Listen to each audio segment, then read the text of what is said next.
Hey everyone, welcome back to the Land Podcast AI Morning Show.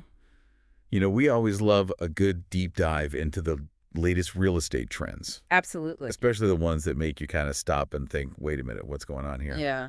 And I think today we have a couple stories that fit that bill. Yeah, I think so too. We've got some pretty interesting things going on in Yeah. both the residential and the industrial sectors today. All right, so first up, we're heading down to the southeast U.S.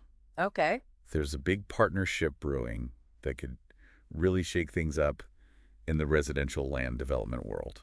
Definitely a lot of eyes on this one. Yeah, we're talking big names and even bigger implications, I think, for the housing market down there. Yeah, it's going to be interesting to watch this unfold, especially with, how quickly the Southeast is already growing. Yeah, and then we're going to hop across the pond over to the UK, Okay. where we've got a major real estate investment trust making some strategic moves Interesting. in the industrial property market. So think warehouses, logistics, all that kind of stuff. Yeah, the industrial side is just booming right now, it seems like. It is. And I think what's interesting here is it seems like a little bit of a shift in strategy. This isn't just about building new properties. It's about capitalizing on what's already there. Right, and finding opportunity in a market that's evolving so rapidly. Absolutely. Yeah. Okay, so let's get right into it. Let's start down in the southeast. Right. This partnership we're talking about is Brookfield Residential, which, big names Huge. in the land development and home building world. Yeah. And they're joining forces with Kolter Land.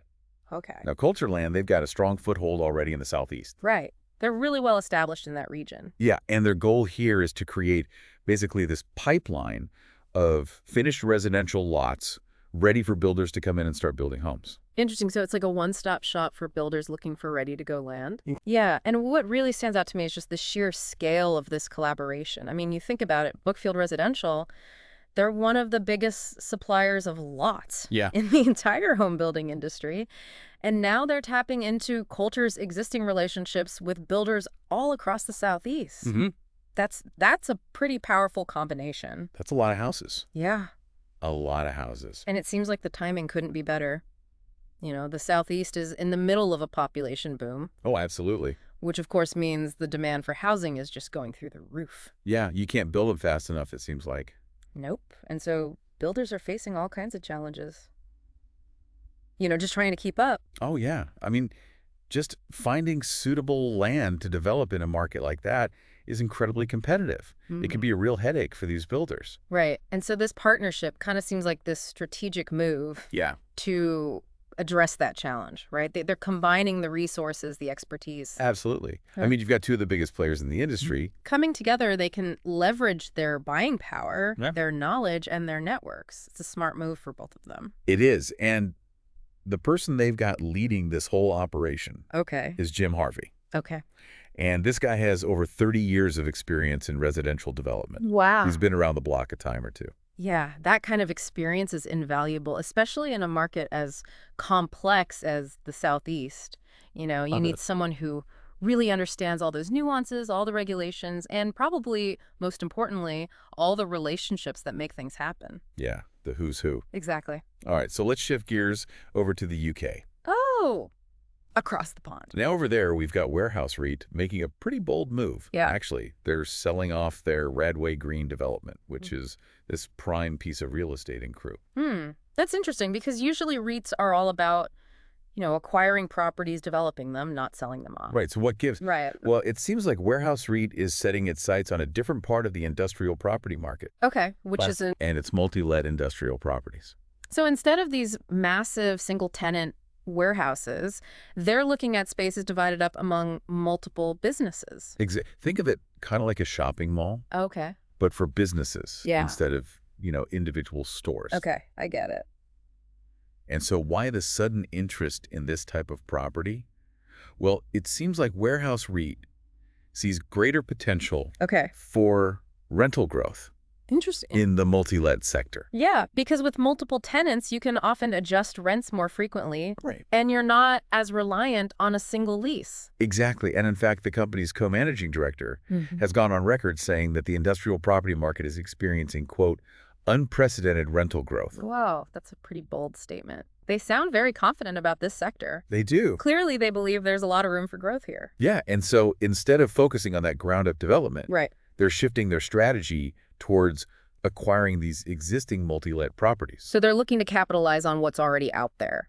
Exactly. Interesting approach, especially when you consider how much e-commerce is driving demand for warehouse space these days. Yeah, that's a really good point. Yeah. And thinking about both of these stories, the one that really piques my interest is this Brookfield-Kolter partnership down in the Southeast. Yeah. Because I think the potential implications for the housing market there are huge. Oh, absolutely. It's a major development. And I think it raises some important questions, too, Yeah, agree. about affordability and how this kind of large-scale partnership might impact the community. Exactly. And, the long-term impact of all of it. Right, because we're not just talking about building houses, we're talking about shaping communities. Yeah, let's dig into that a little bit more. All right, let's do it. It really is a development worth keeping an eye on, and like you said, there's some big questions about what this partnership could mean for the Southeast. Yeah. I mean, the region's already growing like crazy, but this influx of new housing, it could really ramp things up even more. Yeah, exactly. And it's not just about the houses themselves, right? It's about everything that comes with more people. Right. More demand for schools, hospitals, roads, infrastructure. Exactly. It's like a ripple effect, Yeah. And that's where it gets really interesting because we have to think about not just the quantity of the housing that's being built, but also the quality and the types of communities that are being created. That's a good point. Will these new developments be designed in a way that integrates well with existing neighborhoods, or will they just contribute to more sprawl? Right. Are they going to be walkable? Are they going to be, have access to public transportation? Exactly. And is there enough infrastructure in place to support all these new residents? Yeah. It's a tough balance, trying to meet the housing needs of this growing population while also making sure these communities are still livable. Absolutely. And then there's the affordability question. The Southeast has always been seen as a relatively affordable place to live, but that's changing quickly. You've got increased demand, you've got rising construction costs. It's putting a lot of upward pressure on home prices. So will this partnership actually help with that, by increasing the supply of housing? Yeah. Or will it end up just catering to higher income buyers? Yeah. Will it make things more affordable for everyone, or will it just exacerbate the affordability gap that already exists? Right. It's really hard to say at this point what the long-term impact will be, but I think it's something that developers and policymakers really need to be thinking carefully about. Yeah. They need to find ways to create a housing market that works for everyone, not just the wealthy. Absolutely. Yeah. I think it's a really important conversation to be having right now. Yeah. What kind of communities do we want to be building, and how can we make sure that everyone benefits from this growth? Yeah, and I think this partnership between Brookfield and Kolter could be a model for how to approach large-scale development in a way that's thoughtful and responsible. I like that. They have a real opportunity here to set a new standard for the industry, not just for building houses, but for building communities that are inclusive and vibrant. Right. And hopefully resilient, because we're facing a lot of challenges these days of climate change, affordability, and we need communities that can adapt and thrive in the face of all that. I agree. And it's encouraging to see that happening. There are a lot of developers out there who are really starting to think about these things.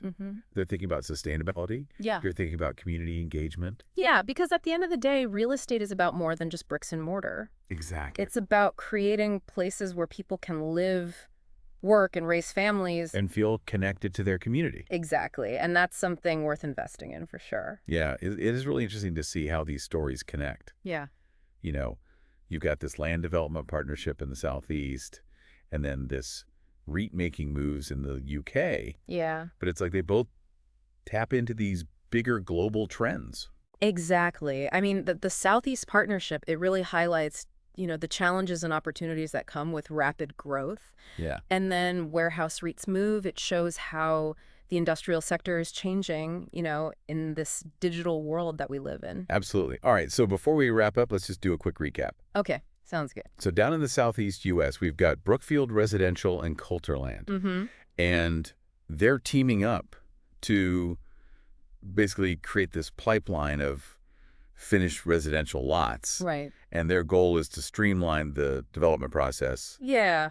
potentially address some of the housing supply issues in the region. But of course, we have to watch and see how it impacts affordability, Right. and the overall, sustainability of that growth. Yeah, and then over in the UK, Right. we've got warehouse REITs, and they're really betting on that continued growth in the industrial property market. Yeah, particularly in that multi-let sector, Yeah. which is interesting. Yeah. They're shifting away from that ground-up development and focusing more on acquisitions. Exactly. They want to take advantage of that rising demand for warehouse and logistics space. Yeah, all thanks to, the rise of e-commerce. Right. Yeah. So what can our listeners take away from all of this? Well, I think the big takeaway is that the real estate market, it's dynamic, it's complex. Yeah. It's constantly being influenced by so many different factors. All the time. And so whether you're an investor, a homeowner, or just someone who's interested in, what's going on in the world around us, staying informed about these trends can really help you make better decisions. Absolutely.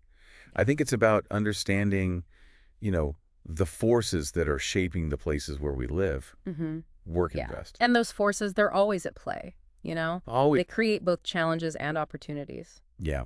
Well, that brings us to the end of another deep dive. As always, we encourage you to follow us, share this episode with your friends, and subscribe to our channel so you never miss an update. And until next time, keep exploring, keep learning, and keep diving deep.